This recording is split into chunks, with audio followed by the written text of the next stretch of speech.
ঋষভের মেসেজটা এসেছে একটু আগে। তারপর থেকেই জানালার পাশে বসে আছি আমি। 20 তলার ফ্ল্যাট থেকে গোটা শহরটাকে চাঁদের আলোয় এক মোহময় নগরী বলে মনে হচ্ছে। আজ পূর্ণিমা, পঞ্জিকা অনুযায়ী আজ গুরু পূর্ণিমা। কি সুন্দর চাঁদ উঠেছে আকাশে।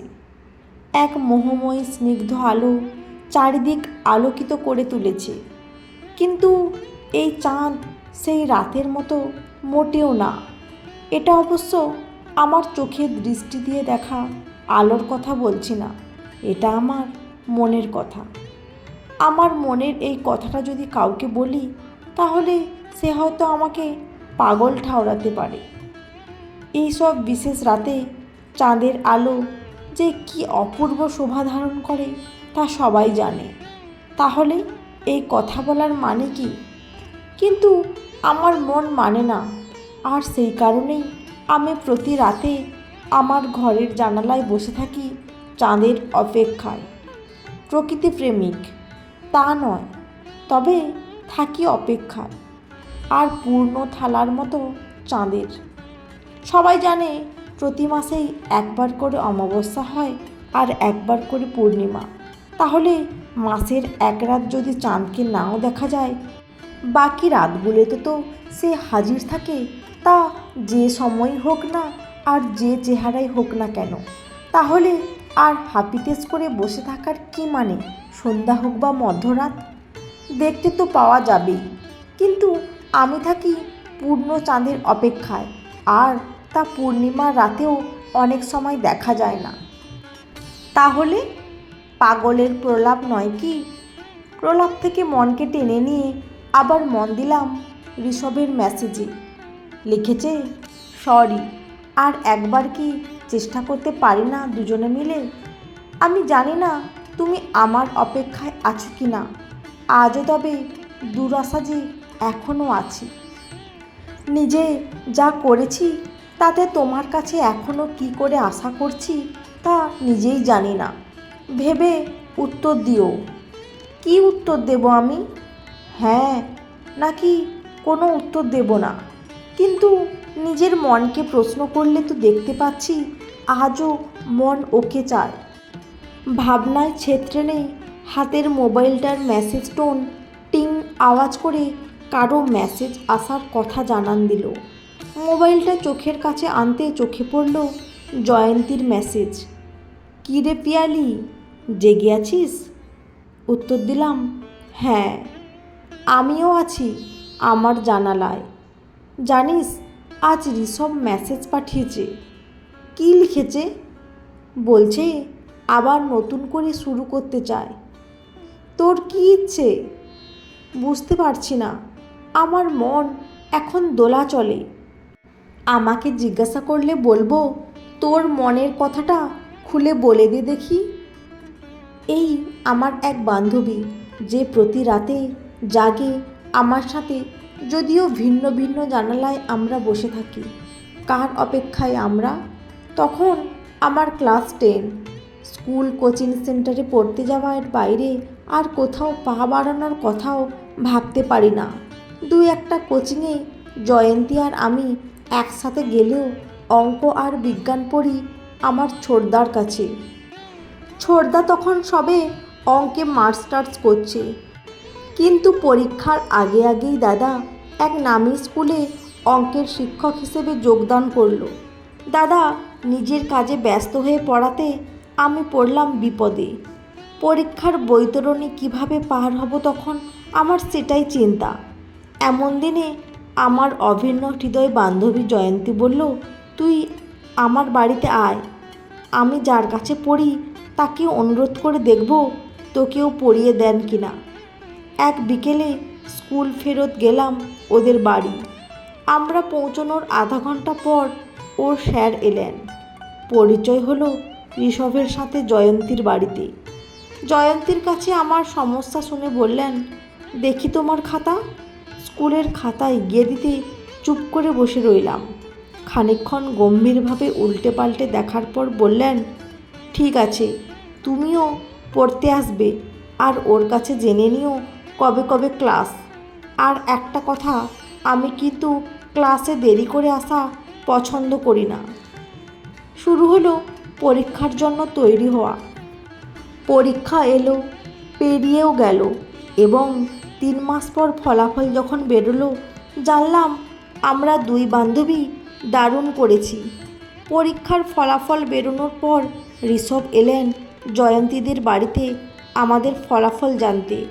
সব দেখে উনি খুশি হয়ে বললেন, যাক, তোমরা আমার মান রেখেছ। আমি খুব খুশি।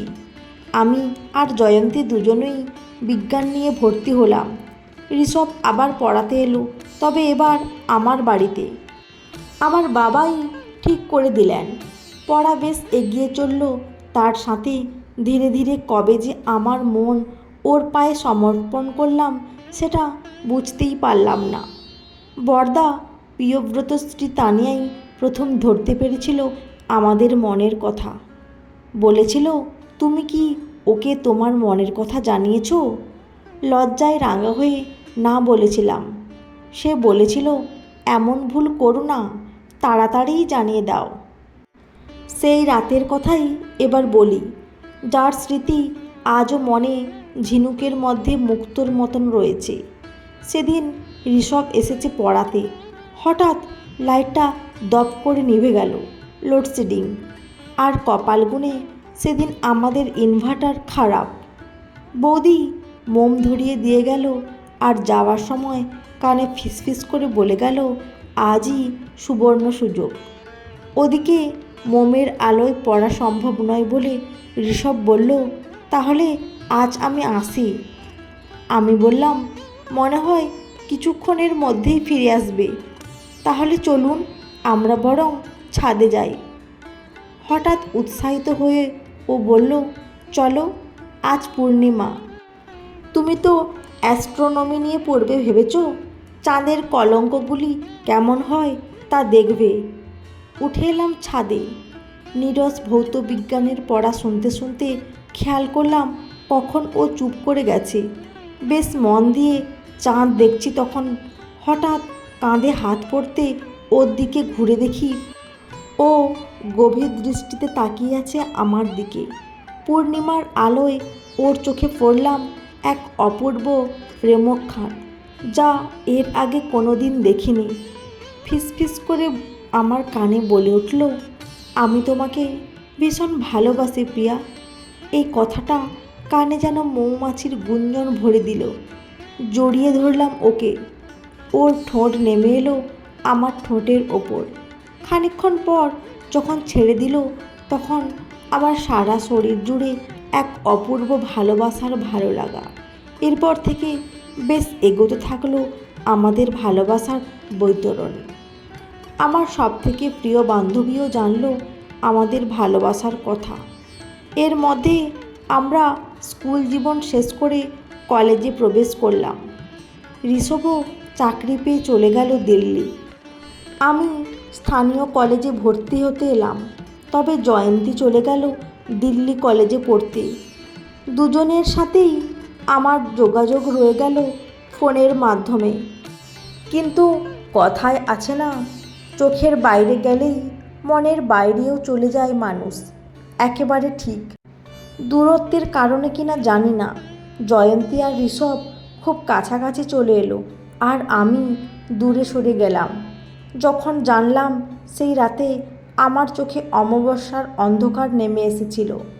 যে নিজে ভালোবাসার অঙ্গীকার করেছিল সে এভাবে ভুলে যেতে পারে ভাবিনি।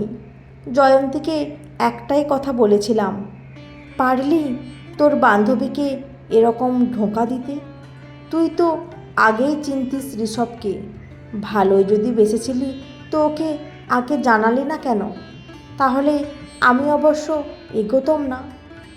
অবশ্য ভালোবাসা এই রকমই হয়, কখন এক জায়গা থেকে সরে আরেক জায়গায় বাসা বাঁধবে জানা থাকে না। কিন্তু এ আঘাত আমাকে একেবারে ভেঙে চুরমার করে দিল। নিজেকে গুটিয়ে আমি ঘরের কোনায় আশ্রয় নিলাম। পড়াশুনো আর হবে কি না সেটাই সন্দেহের ব্যাপার হয়ে দাঁড়িয়েছিল। অনেক চেষ্টায় যে আমি ঘুরে দাঁড়াতে পেরেছি এটাই অনেক বড় কথা। ভালো চাকরিও বাগিয়েছি। চাকরি জীবনের সহকর্মী একজন দুজন এগিয়ে আসার চেষ্টা করেছে, কিন্তু আমি আজও এগিয়ে যেতে পারছি না।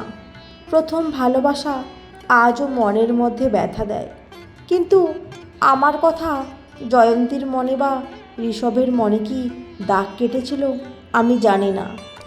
শুনেছি দুজন যত তাড়াতাড়ি কাছে এসেছিল তেমনি তাড়াতাড়ি সরে গেছে।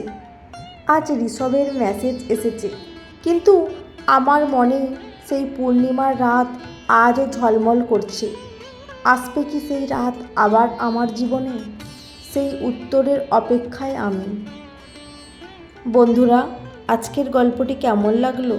যদি ভালো লেগে থাকে অবশ্যই একটি লাইক দিয়ে চ্যানেলটি সাবস্ক্রাইব করে পাশে থাকবেন। অসংখ্য ধন্যবাদ।